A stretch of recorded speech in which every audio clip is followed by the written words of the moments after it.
Papuri sa kaitaasan, siya'y papurihan, Diyos ng lahat. O papuri sa kaitaasan, siya'y papurihan, ngayon at magpakailanman. Tayo nagkakatipon sa ngalan ng Ama at ang Anak at ang Espiritu Santo. Amen. Ang pagpapala ng ating Panginoong Jesucristo, ang pag-ibig ng Diyos Ama, at ang pakipag-isa ng Banal na Espiritu, naway sumainyong lahat. At sumaiyo rin. Maligayang pagdalo sa ating banal na pagdiriwang, mga kapatid. Pinagdiriwang natin ngayon ang kapistahan ni Santa Maria Magdalena.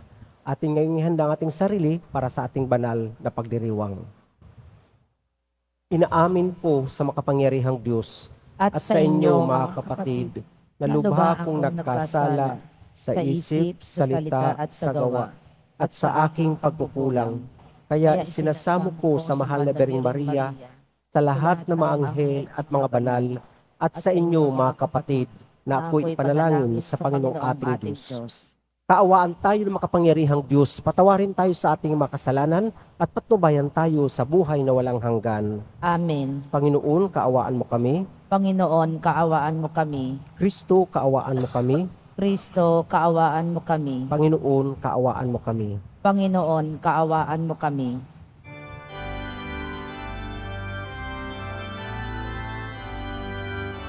Anak ng Ama, ikaw na nagaling, sapagkat ikaw lamang ang banal at ang kataas-taasan. Ikaw lamang, O Jesucristo, ang Panginoon, kasama ng Espiritu Santo sa kadakilaan ng Diyos Ama. Amen. Ng Diyos Ama. Amen. Papuri sa Diyos. Papuri sa Diyos. Papuri sa Diyos sa kaitaasan.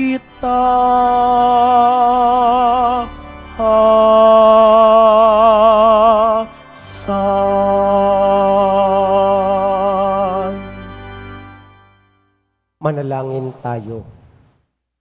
Ama naming makapangyarihan, iniatas ng iyong anak kay Santa Maria Magdalena, una sa lahat, ang pagbabalita tungkol sa maligaya niyang pagkabuhay. Pakundangan sa kanyang panalangin at kagitingan, maipahayag nawa naming si Kristo ay nabubuhay at nakita namin siyang naghahari sa iyong kadakilaan. Kasama ng Espiritu Santo, magpasawalang hanggan. Amen. Magsiyo po ang lahat. Pagbasa mula sa awit ni Solomon. Gabi-gabi, sa higaan ang mahal ko'y hinahanap, ngunit hindi masumpungan kahit na sa pangarap. Akong ito'y bumabangon, sa lungsod ay naglalakad, ang lansangan sa paligid ay aking ginagalugad. Ngunit, hindi matagpuan ang sinta kong nililiyag. Sa akin ngang paglalakad, nakita ko'y mga bantay. Nagmamanman, naglilibot sa paligid sa lansangan. Sa kanila ang tanong ko, mahal ko ba ay nasaan? Nang kami maghiwalay ng nasabing mga tanod, bigla na lang na nakita ang mahal kong iniirog. Ang salita ng Diyos. Salamat sa Diyos. Aking kinasasabikan, Panginoon, ikaw lamang. Aking kinasasabikan, Panginoon, ikaw lamang. O Diyos, ikaw ang aking Diyos na lagi kong hinahanap. Ang uhaw kong kaluluway, tanging ikaw yaong hangad. Para akong tuyong lupa, na tubig ang siyang lunas. Aking kinasasabikan, Panginoon, ikaw lamang. Bayaan mong sa santuaryo, sa lugar na dakong banal. Ikaw rooy mamamasdan ko, sa likas mong karangalan. Ang wagas na pag-ibig mo'y mahigit pa sa kaysa buhay, kaya ako'y magpupurit, ikaw ang pag-uukulan. Aking kinasasabikan, Panginoon, ikaw lamang. Habang ako'y nabubuhay, ako'y magpapasalamat, at ako ay dadalangin na kamay ko'y nakataas. Itong aking kaluluway, kakaing may kasiyahan, magagalak na umawit ng papuring iaalay. Aking kinasasabikan, Panginoon, ikaw lamang. Pagkat ikaw sa tuwina, ang katulong na malapit, sa lilim ng iyong pakpak, galak akong umaawit. Itong aking kaluluway, sa iyo lang nang hahawak, pagkat ako kung hawak mo, kaligtasay natitiyak. Aking kinasasabikan, Panginoon, ikaw lamang. Magsitayo na po ang lahat.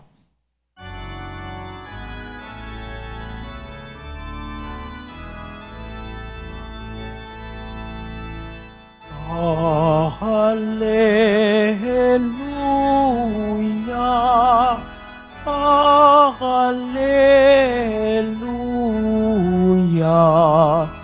Hallelujah,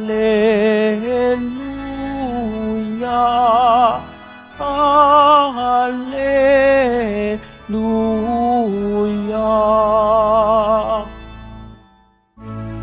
Ipahayag mo, Maria, na si Kristo'y nabuhay na. Libingan niya'y iyong nakita. Hallelujah, Hallelujah, Hallelujah,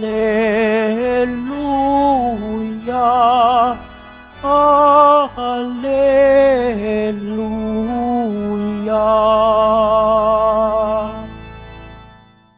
Sumainyo ang Panginoon. At sumaiyo rin. Ang mabuting balita ng Panginoon ayon kay San Juan. Papuri sa iyo, Panginoon. Madilim-dilim pa ng araw ng linggo, naparoon na si Maria Magdalena sa libingan.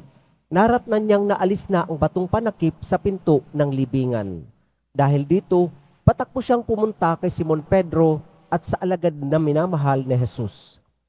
At sinabi sa kanila, kinuha sa libingan ang Panginoon at hindi namin alam kung saan dinala. Si Maria ay nakatayong umiiyak sa labas ng libingan. Yumuko siya at tumingin sa loob. May nakita siyang dalawang anghel na nakaupo sa pinaglalagyan ng bangkay ni Jesus. Ang isa'y sa gawing ulunan at ang isa namay sa paanan. Tinanong nila si Maria, Ale, bakit kayo umiiyak? Sumagot siya, kinuha po nila ang aking Panginoon at hindi ko alam kung saan dinala. Lumingon siya pagkasabi nito at nakita niya si Jesus na nakatayo roon, ngunit hindi niya nakilala si Jesus iyon. Tinanong siya ni Jesus, bakit ka umiiyak? Sino ang hinahanap mo?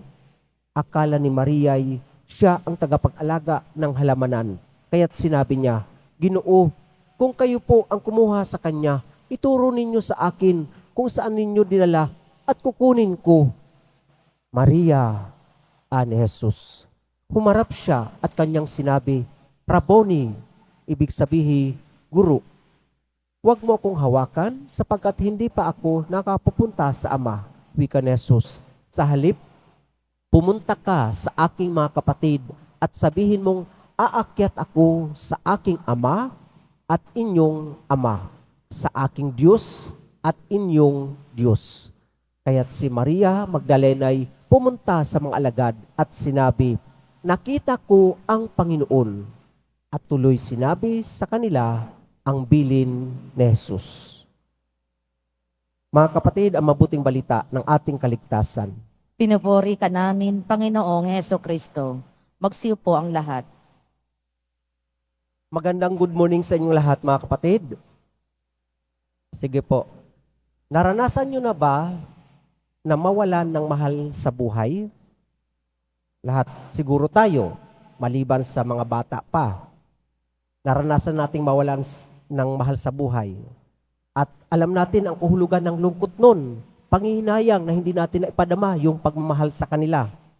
Kaya naman kapag may umaalis na papuntang ibang bansa, halos parehas din yung ganun. Tinatawag itong separation anxiety. Yung pagkawala ng mahal, talagang dinadamdam natin. Pero paano kaya? Kapag ang mahal natin sa buhay na umalis, halimbawa pumunta lang sa ibang bansa, bumalik. Di natural, ang saya. Ang karanasan naman ni Maria Magdalena, 2 beses nawala sa kanya ang Panginoon. Una, si Maria Magdalena, isa siya sa sinasabi sa Ebanghelyo ayon kay San Marcos na siya ay pinagaling ni Jesus, pinalayas ang 7 demonyo sa kanya. Pero sa Ebanghelyo ayon kay San Lucas, siya naman ang sinasabi na yung babaeng makasalanan. Pero medyo nakakalito po ang paggamit ng Maria kasi po 7 Maria ang napapangalanan sa bagong tipan. Pero pag nilayan lang natin si Maria Magdalena. Si Maria Magdalena, nawala sa kanya ang Panginoon dahil maaring sa kasalanan o sa buhay na hiwalay sa Panginoon. Kaya naman, nung siya ay mapagaling ni Jesus, talagang sumunod siya sa ating Panginoon. Hanggang sa paanan ng krus, nandun siya. Hindi siya natakot dahil para sa kanya, ang pagsunod kay Jesus ang pinakamahalaga sa kanyang buhay. Hindi siya natakot sa mga Romano, kaya nga kasama niya ang mahal na ina, si Maria Magdalena at si Juan na alagad ng ating Panginoon. 3 sila na nandun sa paanan ni Jesus. Hindi natakot kahit sabihin, baka sila ang susunod na usigin. Namatay ang Panginoon. Muling nawala ang Panginoon sa kanya. Kaya naman, yung ating ebanghelyo, maiintindihan natin kung bakit ganun ang paghahanap ni Maria Magdalena kay Jesus. Madilim-dilim pa ng araw ng linggo, naparoon na si Maria Magdalena sa libingan. At naratnan niyang naalis na ang batong panakip sa pinto ng libingan. At dahil dito, tumakbo siya kay Simon Pedro at sa mahal na alagad ng Panginoon, kay Juan. At sinambit niya, kinuha sa libingan ang Panginoon at hindi namin alam kung saan dinala. Pero dun sa tagpo na yun, sa loob ng libingan, sa empty tomb, merong 2 anghel nakaupo sa ulunan at isa sa paanan. Pero nung tinanong siya, "Ale, bakit kayo umiiyak? Kinuha po nila ang aking Panginoon at hindi ko alam kung saan nila dinala."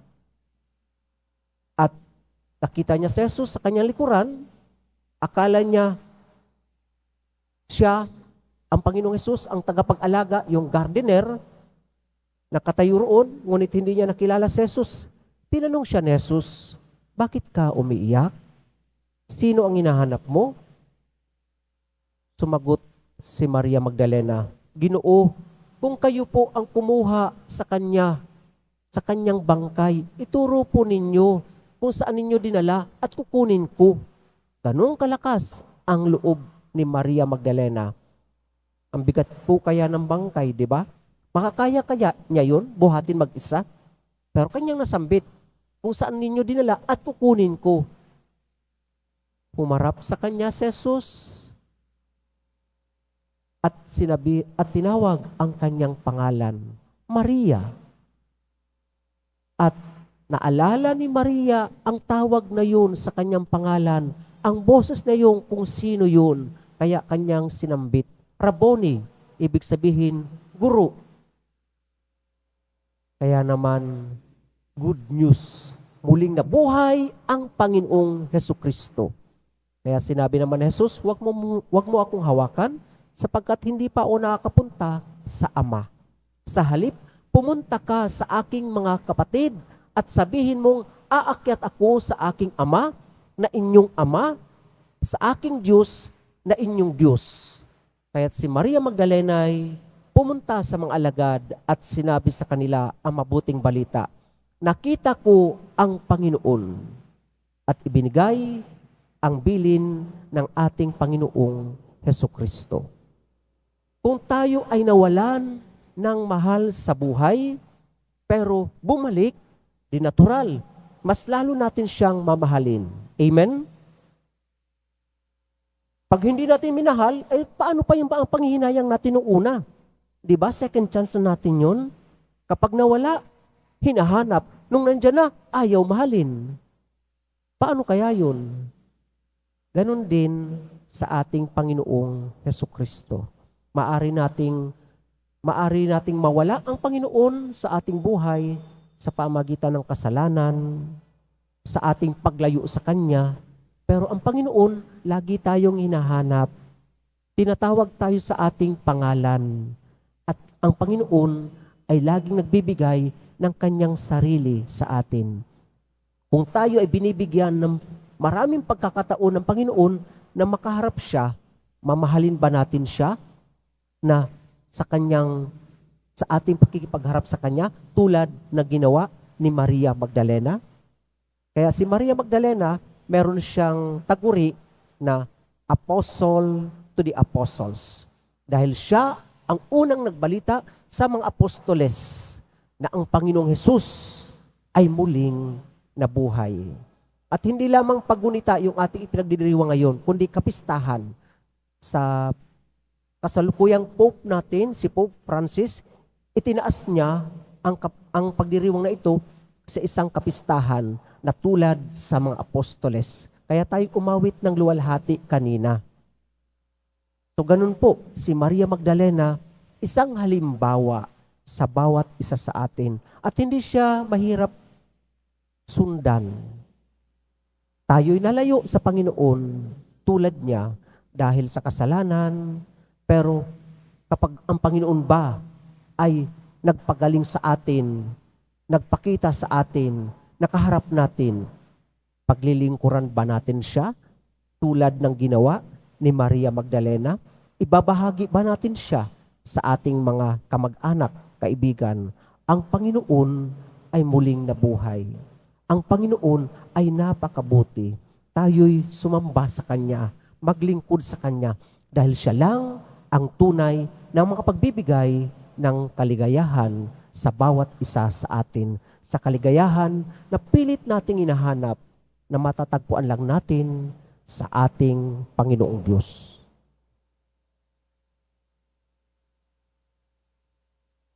Magsitayo na po ang lahat. Naranasan ni Maria Magdalena ang kagalakan ng pagtatagpo nila ni Jesus sa muling pagkabuhay nito. Nawa ang maluwalhating pangyayaring ito ay maghatid ng kahulugan at pagbabago sa buhay natin at ating sabihin, sa pamagitan ng muling pagkabuhay ni Jesus, maging mapagpala ka sa amin, Ama.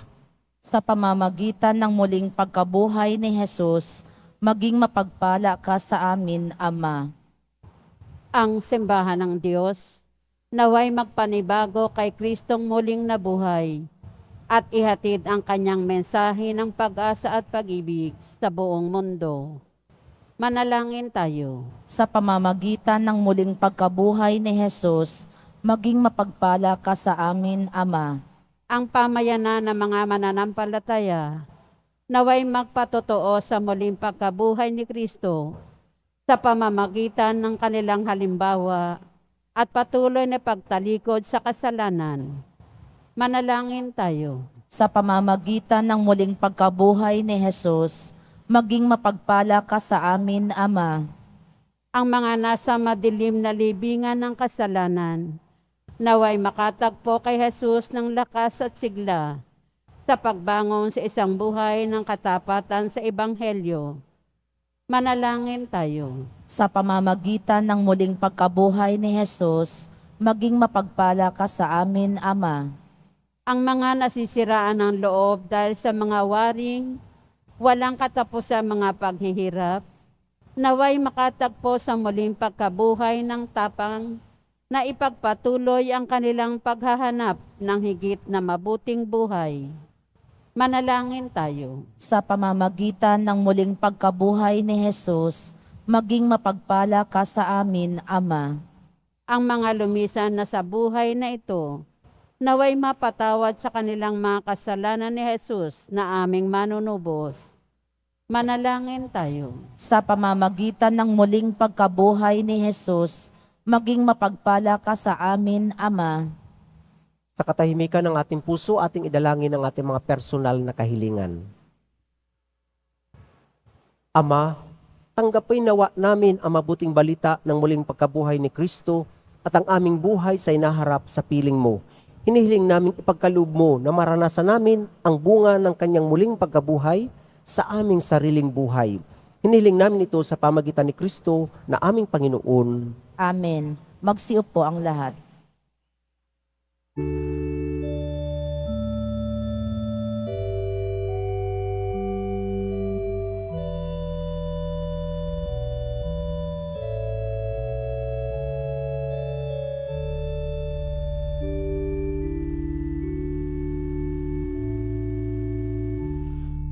Aming alay sa'yo, Panginoon. Ang tinapay at alak na iyong kaloob upang gunitain ang iyong buhay na inialay nang tayo'y magdiwang bilang isang sambayanan. Magsitayo na po ang lahat. Manalangin kayo mga kapatid upang itong ating paghahain ay kalugdan ng Diyos ang mga makapangyarihan sa lahat. Tanggapin nawa ng Panginoon itong paghahain sa iyong mga kamay sa kapurihan niya at karangalan sa ating kapakinabangan at sa buong sambayanan niyang banal. Manalangin tayo. Ama naming lumikha, tanggapin mo ang aming mga alay na nakahanda. Ngayong si Santa Maria Magdalena ay aming ginugunita. Yamang ang kanyang inihaing pagmamahal ay malugod na tinanggap ng iyong anak. Kasama ng Espiritu Santo, magpasawalang hanggan. Amen. Sumainyo ang Panginoon. At sumaiyo rin. Itaas sa Diyos ang inyong puso at diwa. Itinaas na namin sa Panginoon. Pasalamatan natin ang Panginoong ating Diyos. Marapat na siya ay pasalamatan. Ama naming makapangyarihan, tunay marapat na ikaw ay aming pasalamatan, sapagkat ang iyong habag ay hindi kabawasan sa iyong kapangyarihang ipinangaral sa tanan. Sa pamagitan ni Jesucristo aming Panginoon. Sa isang hardin ay napakita siya kay Maria Magdalenang buong buhay ay nagtangi sa kanya. Sa krus, siya ay saksi sa kanyang pagpanaw, ang naghanap sa libingan sa kanyang pagdalaw at ang unang nag-alay ng pagsamba sa bumangon mula sa mga patay at ng isugo bilang apostol ay idinangal kasama ng mga apostol upang ang mabuting balita ng buhay na bago ay maiparating hanggang sa dulo ng mundo. Kaya kaisa ng mga anghel na nagsisiawit ng papuri sa iyo nang walang humpay sa kalangitan, kami nagbubunyi sa iyong kadakilaan.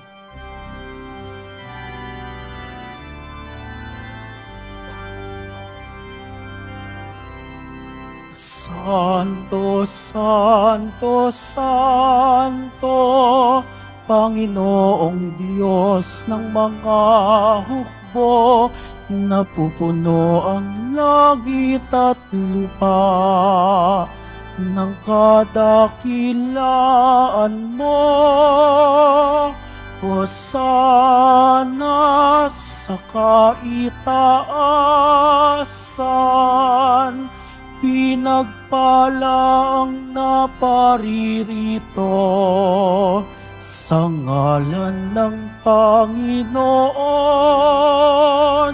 Hosana sa kaitaasan. Magsiluhod po ang lahat. Ama naming banal, ikaw ang bukal ng tanang kabanalan. Kaya't sa pamagitan ng iyong Espiritu, gawin mong banal ang mga kulob na ito upang para sa amin maging katawan at dugo ng aming Panginoong Hesukristo. Bago niya pinagtiisang kusang loob na maging handog, hinawakan niya ang tinapay, pinasalamatan kanya, pinaghati-hati niya yun, iniabot sa kanyang mga alagad at sinabi, "Tanggapin ninyong lahat ito at kanin. Ito ang aking katawan na ihahandog para sa inyo."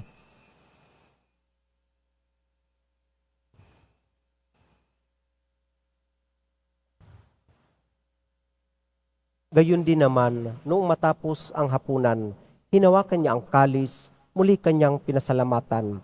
Inabot niya ang kalis sa kanyang mga alagad at sinabi, "Tanggapin ninyong lahat ito at inumin, ito ang kalis ng aking dugo, ng bago at walang hanggang tipan. Ang aking dugo na bubuhos para sa lahat sa ikapagpapatawad ng mga kasalanan. Gawin ninyo ito sa pag-alala sa akin."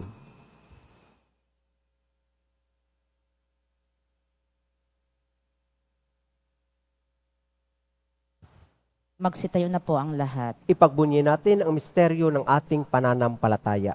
Si Kristo'y namatay, si Kristo'y nabuhay, si Kristo'y babalik sa wakas ng panahon. Ama, ginagawa namin ngayon ang pag-alala sa pagkamatay at muling pagkabuhay ng iyong anak, kahit inialay namin sa iyo ang tinapay na nagbibigay buhay at ang kalis na nagkakaloob ng kaligtasan.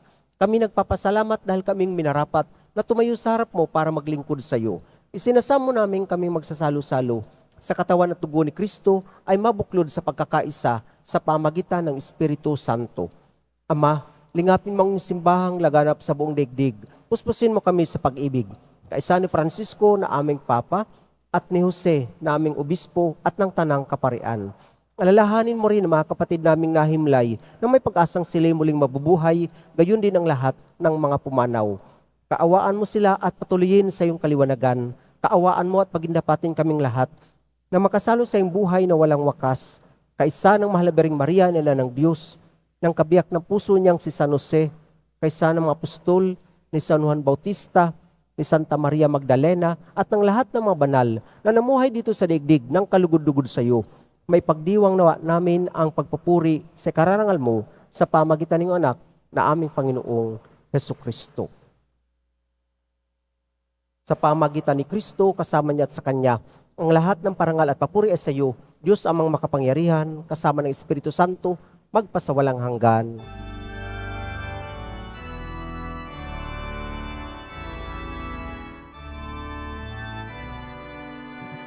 Amen.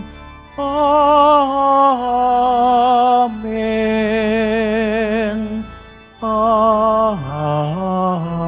Amen.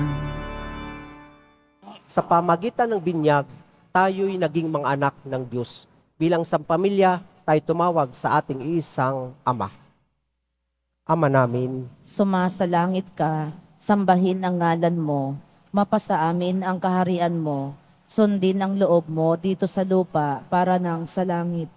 Bigyan mo kami ngayon ng aming kakanin sa araw-araw at patawarin mo kami sa aming mga sala para nang pagpapatawad namin sa nagkakasala sa amin at huwag mo kaming ipahintulot sa tukso at iadya mo kami sa lahat ng masama.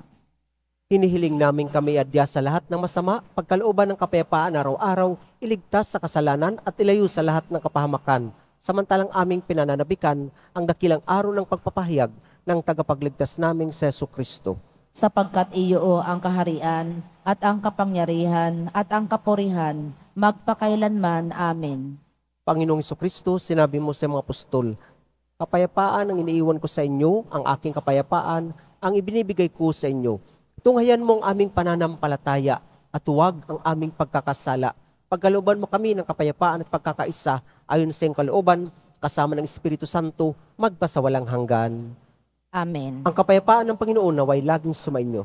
At sumaiyo rin. Mga kapatid, ating ibigay ang kapayapaan sa bawat isa.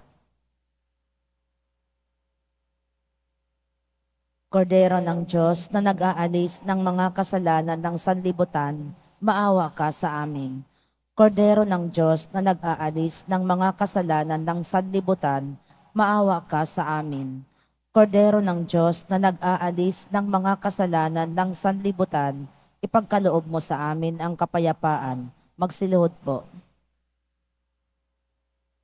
Mga kapatid, narito ang ating Panginoong Kristo, ang anak ng Diyos na nagkatawang tao, nag-alay ng kanyang buhay para sa bawat isa sa atin. Siya ang kordero ng Diyos na nag-aalis ng makasalanan sa libutan, papapalad tayong inaanyayahan sa kanyang piging. Panginoon, hindi ako karapat-dapat na magpatuloy sa iyo, ngunit sa isang salita mo lamang ay gagaling na ako. Ang katawan ni Kristo. Amen.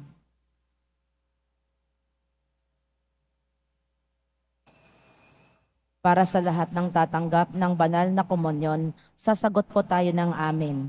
Pagkasabi ng pari o ng lay minister ng katawan ni Kristo at isubo agad sa bibig bago umalis sa harapan ng pari o lay minister. Sumunod po tayo.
Manalangin tayo.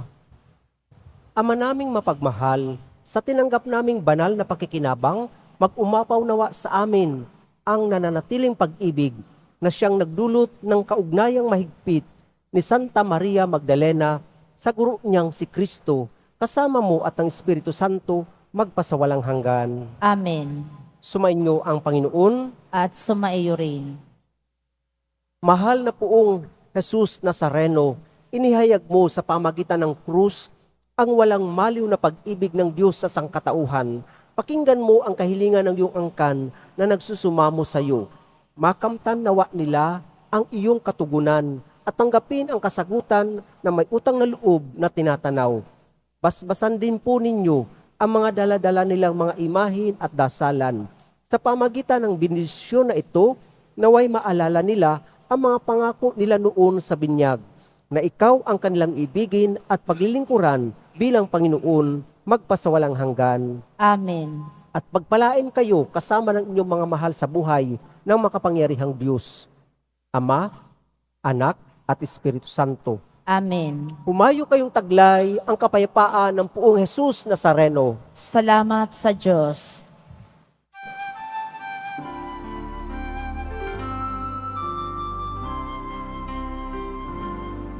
Nuestro Padre Jesus Nazareno, sinasamba ka namin. Pinipintuho ka namin. Aral mo ang aming buhay at kaligtasan. Nuestro Padre Jesus Nazareno, iligtas mo kami sa kasalanan. Ang krus mong kinamatayan ay sagisag ng aming kaligtasan. taasan. Nuestro Padre Jesus Nazareno, dinarangal ka namin. Nuestro Padre Jesus Nazareno, niluluwalhati ka namin. Nuestro Padre Jesus Nazareno, dinarangal ka namin. Nuestro Padre Jesus Nazareno, niluluwalhati ka namin.